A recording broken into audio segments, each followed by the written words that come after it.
Hello guys, good morning. તો આજે મારા પપ્પાના ઘરે મારે બીજો દિવસ હતો અને સરસ મજાની હું નાહી ધોઈને રેડી થઈ ગઈ હતી, પણ મારા માથું ઓળવાના કાંઈ ઠેકાણા હતા નહીં। તો જો આવો કંઈક ખરાબ લુક છે મારો। અને પછી મગાવી લીધી જો બાએ કેન્ડી। તો કેન્ડીમાં જો મારા શેરીના બધા છોકરાઓને કેન્ડી મગાવી દીધી હતી બાએ સરસ મજાની। તો અમે બધા બેઠા બેઠા સાથે કેન્ડી ખાતા હતા।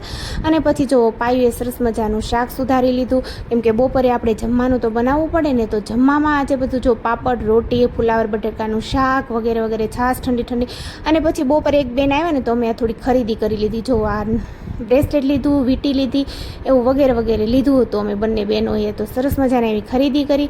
અને પછી જો હું અહીંયા હિંચકે બેઠી હતી ને તો પાયુ મને એમ કહેતી કે તારા ગાલમાં ખાડો પડે છે થોડો થોડો। એટલે જો આ સરસ મજાનો કંઈક ખાડો પડે છે મારા ગાલમાં, ખંજન પડે છે।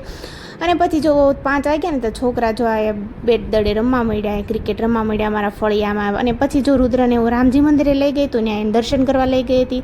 તો આ મારા ભંડારીયાના મારા પપ્પાના ગામનો રામજી મંદિર છે સરસ મજાનું। અને પછી જો અમે બહુ સાંજે જમવા બેસી ગયા। સાંજે જમવામાં ખીચડી, બટેટાનું શાક, રોટી, અને રુદુ જો સરસ મજાનું ખાતું તો એમ કહેતો હતો કે મમ્મા રસોઈ એટલી મસ્ત બની છે ને, તો હું 3-4 રોટલી તો ખાઈ જ જાશ। તો ઈ ને કર્મ બંને બેસી ગયા હતા, પણ કર્મભાઈ જો એ ખાલી રોટલી ખાય, શાક ન ખાય, ખીચડી ન ખાય, કાંઈ ન ખાય, એમનામ રોટલી ખાતો હતો।